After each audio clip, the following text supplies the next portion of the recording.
hasta mientras van llegando los otros hermanos. Bienvenida, hermana Lidia, venga, vamos a empezar con una oración. Santo Padre Celestial, gracias, Señor, por este momento que nos das para recordar tu palabra, Señor, recordar tu mensaje. Señor, bendice a los hermanos que vienen en camino. Señor, prepara los corazones de las personas con las que vamos a hablar esta noche, Señor, y te damos gracias por una semana más de aprendizaje, Señor. Bendice este ministerio, te lo ponemos en tus manos. Tuya es la obra, Señor, tuya es la gloria y la alabanza. Te amamos y te damos gracias en el nombre de Jesús. Amén. Amén. Amén. Bien, hermanas y hermanos, estamos en la semana 5, ¿verdad? Nos quedan, casi estamos en la mitad del camino. Acuérdense que la primera semana fue introducción, así que para los hermanos que nos están viendo por los videos, esta sería en realidad la cuarta semana de estudio. Así que vamos a ver en el material de la carpeta. Ahora nos toca el tercer punto. Acuérdense que estamos viendo un esqueleto, ¿verdad? Un formato, no es el único, pero es un formato bastante efectivo. Ya hemos hablado de la gracia de Dios, del estado del hombre que es pecador, y ahora vamos a ver un poquito acerca de Dios, ¿verdad? En este punto, el tercero, que Dios, el versículo es el más chiquito de toda la presentación. Dios es amor, ¿verdad? Es lo único, 3 palabritas. Hay un coro de niños que se los enseñábamos allá en América Latina, que dice 3 palabritas solas, yo aprendí muy bien. Dios es amor, Entonces, 3 palabritas solas, yo aprendí muy bien. Dios es amor, Así que si se quieren aprender el canto para que no se olviden el versículo, fácil, 3 palabras, 3 palabritas solas. Y también la segunda es bastante profunda y seria, que Dios de ninguna manera va a dar por inocente al malvado, al culpable, al pecador. No puede dejarlo pasar, porque Él es justo, ¿verdad? Esos son los 2 versículos que tenemos que ya tenerlos memorizados para hoy. Dios es amor y de ningún modo tendrá por inocente al malvado, al culpable, o podemos poner al pecador para que se entienda. De ninguna manera va a dar por inocente al que ha pecado. Y ya estudiamos la semana pasada que todos hemos pecado, ¿verdad? Así que no puede justificarnos por nuestras obras. Algo que vimos la semana pasada es que cada punto tiene una ilustración.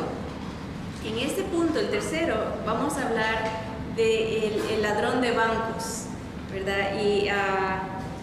Y más adelante te lo vamos a explicar, pero en cada punto hay una transición, ¿verdad? Hablamos de que es una oración que conecta un punto con otro, ¿verdad? La transición es importante saberla de memoria, porque a veces con los nervios, ¿verdad? Y la transición es la que nos va a ayudar a mantenernos ordenados, enfocados, ¿verdad? Que no nos saquen de la presentación.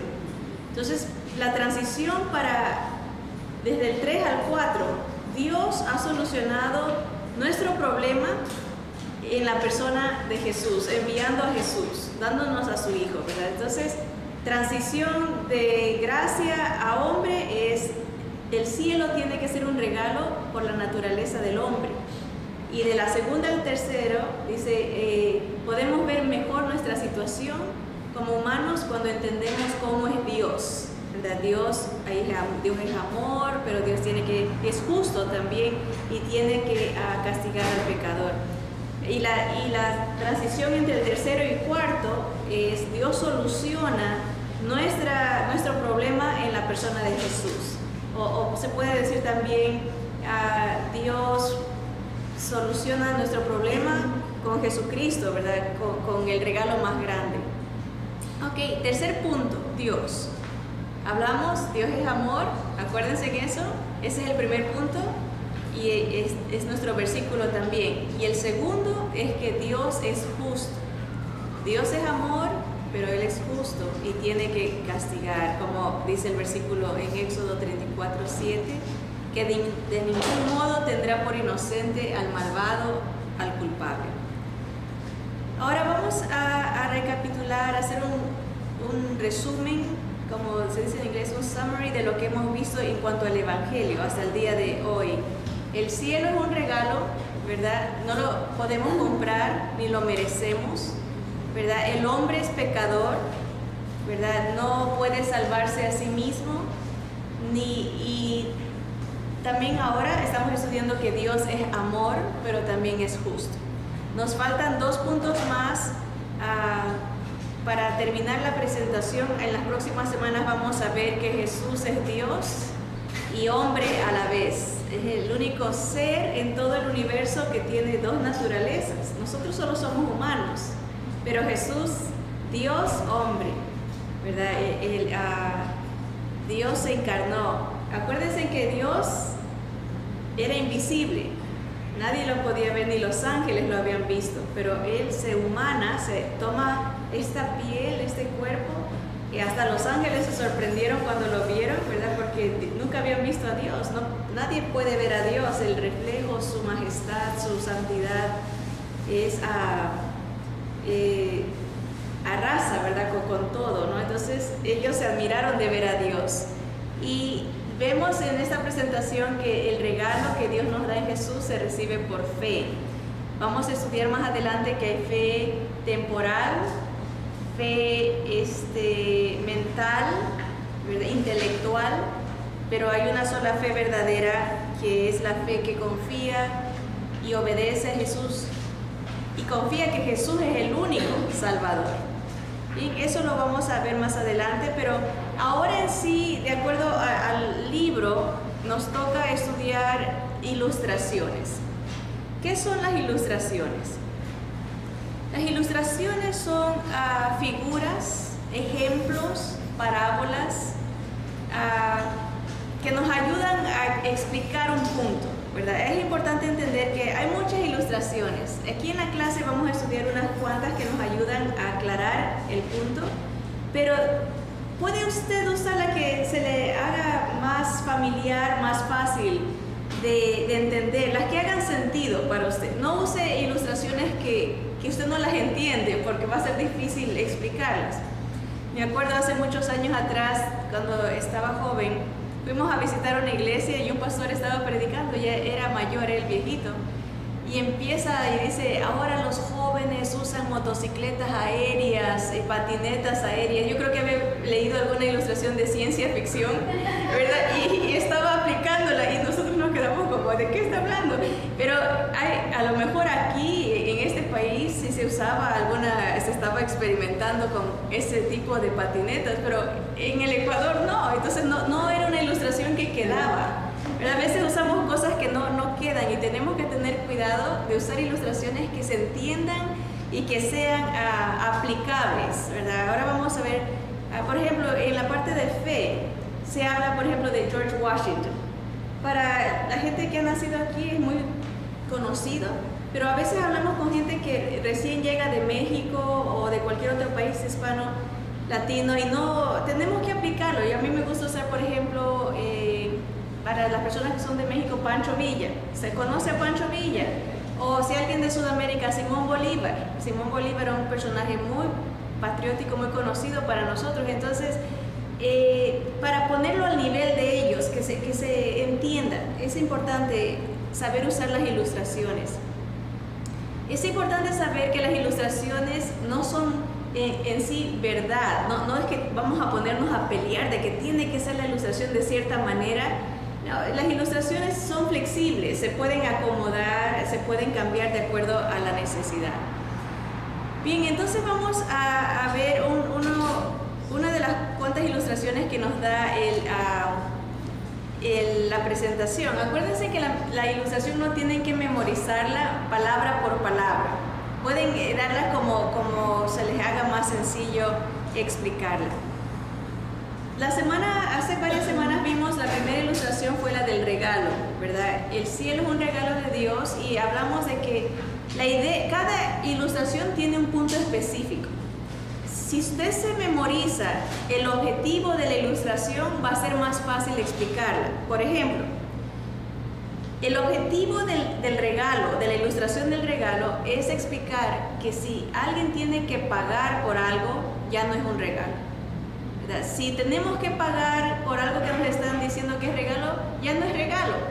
Si tuviéramos que pagar para entrar al cielo, entonces ya no es un regalo de Dios. Y por eso podemos usar, a mí me gusta decir, ¿qué le parece si en Navidad le dan muchos regalos y después de una semana le dan un bill que tiene que pagar por los regalos que le dieron? Y entonces la gente se ríe y dice, oh no, entonces no es regalo. No, pues no es regalo. Si le están pidiendo que pague, no es regalo. Igual, Dios no nos pide que paguemos la entrada al cielo, es un regalo. Pero el punto específico es que el regalo no es regalo si la persona que lo recibe tiene que pagar por él.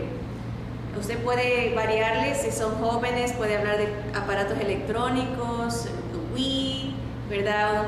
Ya no se usa Nintendo, si todavía ya es Nintendo o video games, ¿verdad? Pero si es una dama, a lo mejor un anillo, si es un señor, un carro, aplicarlo al oyente.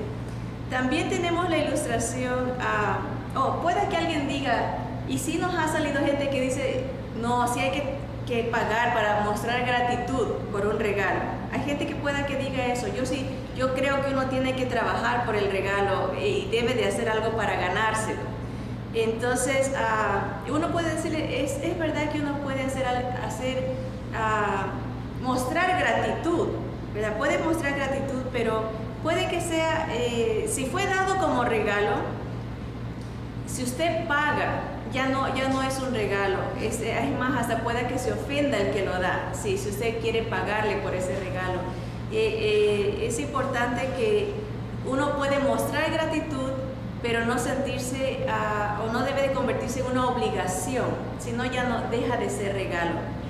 Si llega a ser un peso, ya no es un regalo. Y puede darle la ilustración de que si le cobran por los regalos de Navidad, ¿qué le parecería? Ese es uno.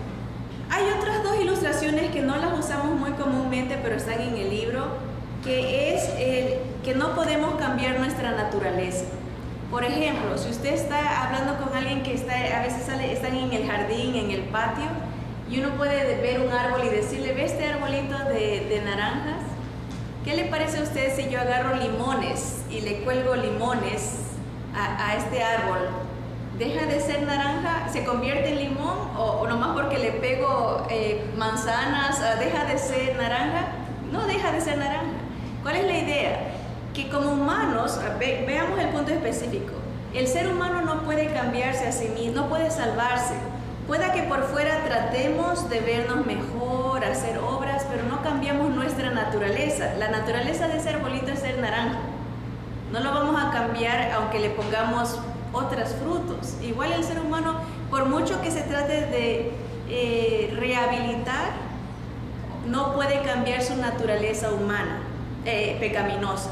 No puede cambiarla, solo Dios le puede dar una nueva vida. También lo mismo de la ilustración de una persona que es asiática, que es de la China, por ejemplo.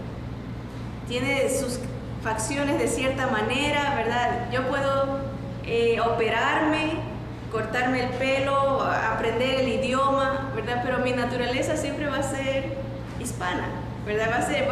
No importa cómo me opere. Hay gente que se opera, ¿verdad? Y cambia pone ojos de contacto, ¿verdad? Quiere cambiar no podemos cambiar nuestra naturaleza, ¿verdad? Igual el ser humano no se puede salvar a sí mismo. Son otras ilustraciones que nos ayudan un poquito a aclarar el punto. Una ilustración que usamos mucho es los 3 pecados al día. El punto específico de esa ilustración es hacer entender que uno peca mucho, ¿verdad? 3 pecados parece poquito, pero en un año son más de 1000. Y si vivimos 70 años son 70,000. Ya les he comentado, mi abuelita vivió hasta 110 años. Imagínense 110,000 pecados, es tremendo, ¿no? Y ese es el punto, de enfatizar que aunque pensamos que somos buenos, delante de Dios pecamos mucho, aunque sean 3 al día, ¿verdad? También la semana pasada hablamos un poquito de la bebida, el vaso de agua con una gotita de hielo, el punto específico es que un pecado, uno, no nos hace perfectos, no nos hace dignos de estar delante de la presencia de Dios, ¿verdad? El pecado corrompe y trae muerte, ¿verdad? Cuando vemos a los hogares, por ejemplo, cuando el pecado se manifiesta, los hogares se quebrantan, hay dolor entre esposos, hay separación, los hijos sufren. El pecado avanza y contamina todo lo que está a su alrededor, ¿verdad? Y eso es lo que la ilustración de la bebida, el propósito tiene, hacernos ver una figura que aclare ese punto. Una sola gotita de agua contamina, no hace la bebida perfecta. No importa qué tanta agua más se le eche, igual sigue contaminado. Igual un solo pecado no nos hace aptos para entrar a la gloria de Dios, a la presencia de Dios. También esta ilustración es muy buena, la del libro de los pecados, la vimos la semana pasada, que hay libros específicos de nuestra vida en el cielo, ¿verdad? Hablamos de Apocalipsis 20, que se van a abrir los libros y la gente va a ser juzgada por lo que estaba escrito en el libro, ¿verdad? Ese juicio es para condenación. Es triste el que se encuentre en ese juicio, ya va a ir al infierno, ¿verdad? Dice que el que no se encuentre escrito en el libro de la vida será juzgado por el Señor. Ahora, el punto específico de esta ilustración sí es de que pecamos, pero más bien es de que nos vamos a presentar delante de Dios, que vamos a estar, somos responsables delante de Dios. Nuestra naturaleza pecaminosa está siendo registrada, está siendo anotada y el Señor nos va a juzgar, ¿verdad? Obviamente el creyente va a ser juzgado para premiación, el incrédulo, el no creyente va a ser juzgado para condenación, y eso es algo triste y lamentable. Decíamos, la primera hoja es el certificado de nacimiento, la última, el certificado de defunción, y todo lo que está en la mitad es nuestra vida diaria, ¿verdad? Pensamientos, acciones, motivaciones. Dice las Escrituras que el Señor conoce lo más íntimo de nuestro corazón, puede discernir las intenciones del corazón. El Espíritu Santo, las Escrituras disciernen nuestras intenciones. Eso es algo tremendo, pero el Señor todo lo sabe. Otra ilustración, aquí llegamos al ladrón de banco. El punto específico de esta ilustración es enseñarle a la gente que Dios tiene que castigar el pecado. Y la ilustración va más o menos así. Dice, supongamos que yo fuera a robar un banco. Siempre póngase usted como ejemplo, porque si usted dice, supongamos que usted se va a robar un banco, la persona va a decir, ¿qué me estás acusando que yo soy ladrón? O puede que se ponga a la defensiva, ¿verdad? ¿Por qué usted ni me conoce? ¿Por qué me está acusando que soy ladrón? Mejor, para evitar cualquier resentimiento o cualquier ofensa, decir, supongamos que yo estoy en una gran necesidad y me voy a robar un banco, ¿verdad? Pero nunca lo he hecho, dejo huellas y aplastan el botón y viene la policía y al salir me encuentran afuera con las manos en la masa, como se dice, con el dinero, ¿verdad? Me llevan a la corte, a la cárcel, me presento delante del juez y le digo, juez, yo he sido una buena persona, simple y llanamente es mi primera vez, ¿me puede dejar ir? Y le preguntamos a la persona, ¿qué cree usted que va a decir ese juez? ¿Verdad? Se dice, pero fue una vez nomás, siempre he sido buena y estaba en gran necesidad y tenía que darle de comer a mis hijos. ¿Me deja ir? Sabemos que un juez humano, si es justo, no va a dejar ir a esa persona porque ha quebrantado la ley, ¿verdad? Y asimismo Dios tiene que castigar el pecado, no nos quiere castigar a nosotros, pero tiene que castigar la desobediencia, la transgresión, la iniquidad, el pecado, tantas palabras que vimos la semana pasada, que el pecado es fallar el blanco, ¿verdad? Cuando uno apunta, fallar el estándar, fallar la meta que Dios nos ha dado de perfección, fallamos, ¿verdad? Somos pecadores. Hablamos un poquito de que se ponga usted, por ejemplo, para que nadie se ofenda. Puede que alguien, y si me ha pasado, le diga, ¿sabe qué? Yo creo que, porque esa ilustración va más allá, y decimos, supongamos que esto sucede en un pueblo chiquito, y el único juez es mi papá, ¿verdad? Y él me ama, y yo le digo, papi, tú me conoces, tú sabes que yo nunca he hecho eso, perdóname, papá, déjame ir. Si es un juez justo, ¿me dejaría ir? Entonces, a veces hay gente que dice, yo pienso que sí, porque la ama.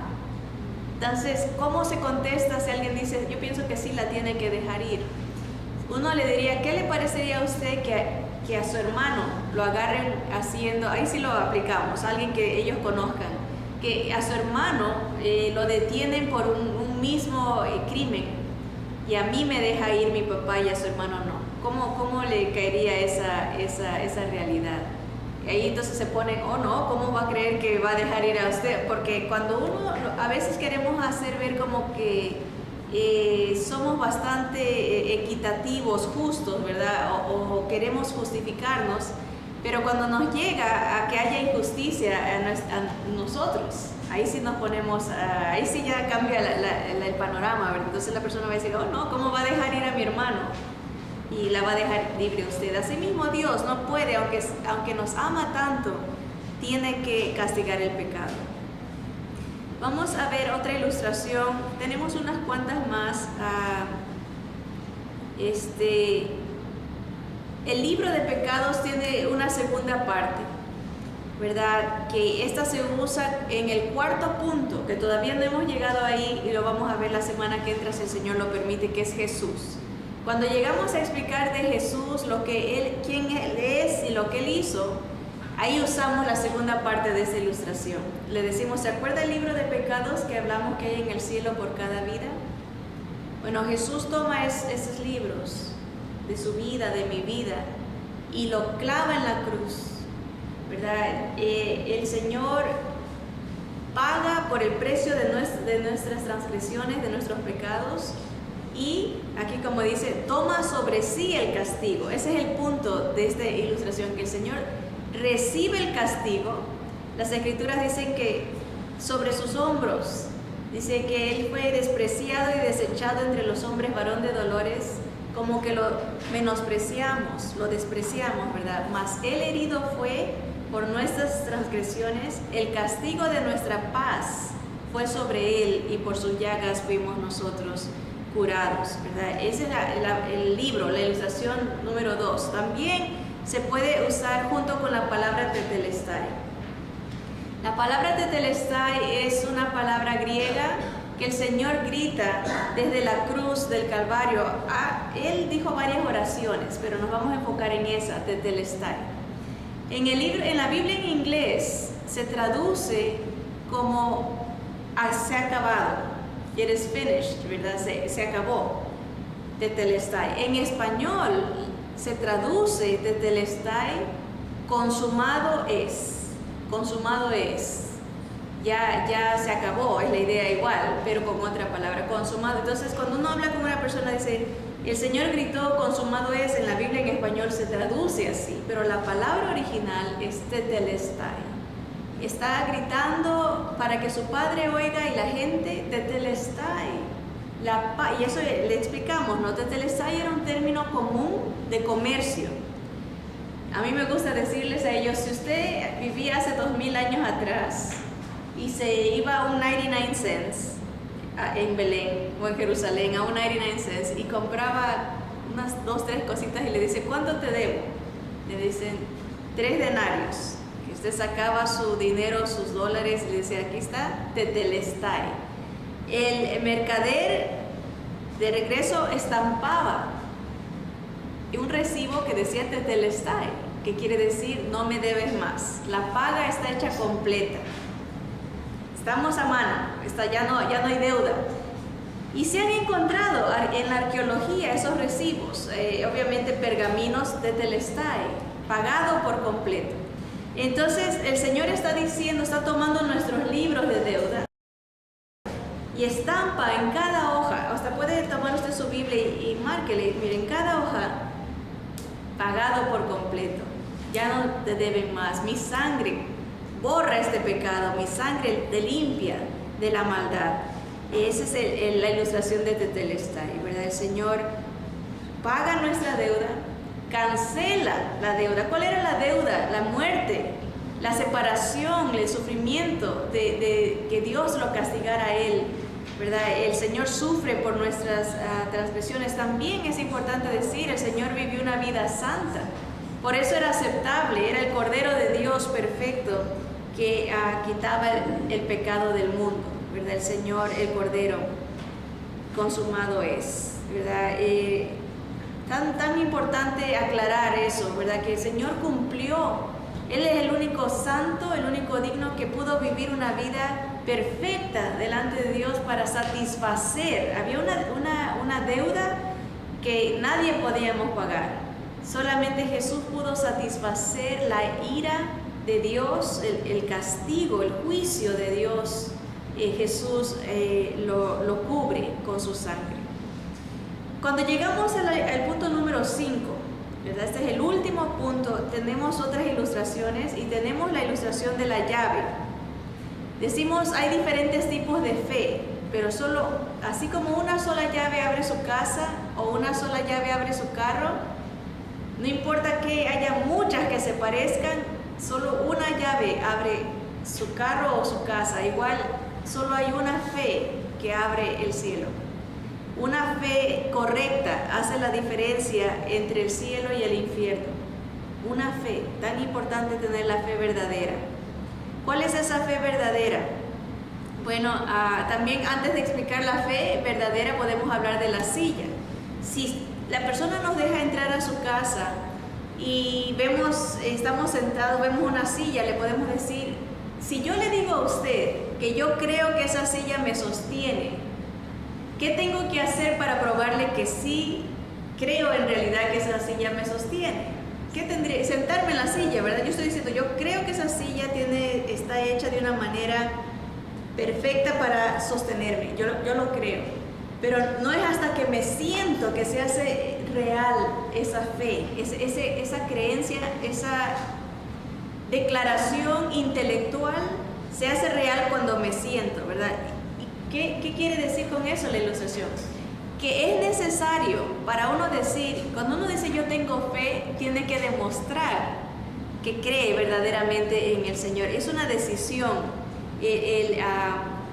dejar tantas cosas que a veces creemos para nuestra salvación y decir yo creo en Jesús solamente para mi salvación, ¿verdad? Sentarse en la silla. Bien, con esta última ilustración acabamos los 5 puntos. Este es una palabra un poco difícil. El equilibrista, también se conoce la palabra como funambulista. Blondín. Este hombre cruzaba una cuerda floja por las cataratas del Niágara en los early 1900s, al principio de los 1900. Y ese era un show que él hacía, se pasaba por ahí y la gente, miren, hay fotos en el puente, lo veía y admirados de que Blondín se pasaba por ahí, iba y venía. Bueno, Blondín hacía hasta, con estas carretas, pasaba por la cuerda floja en las cataratas del Niágara. Y de repente se volteaba la gente y le empezaba a gritar, ¿creen que puedo pasar? Y todos, sí. ¿Seguros que creen que puedo pasar? Sí. Todos, yeah, bien entusiasmados, sí, ok. Entonces él gritó, ¿quién se anima a que yo lo cargue y lo pase por la cuerda floja? Y un silencio total. Todos creían que él lo podía hacer.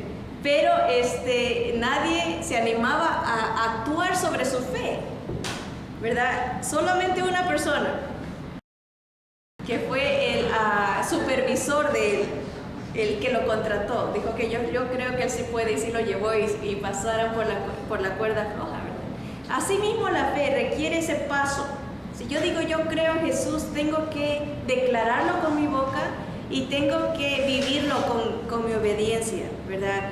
Para la próxima semana, si el Señor lo permite, vamos a hablar un poquito de la ilustración de cuando la persona quiere hacer ese compromiso de decir yo creo en Jesús solamente. Y es muy importante ver esa ilustración. Bien, ahí lo vamos a dejar. Todo esto sirve para apoyar la presentación. Acuérdense que cada ilustración tiene un punto específico que nos va a ayudar a no desviarnos y va a ayudarnos a aclarar la presentación. Que el Señor nos bendiga y nos ayude a salir adelante a dar el Evangelio verdadero de Cristo Jesús. Amén, amén.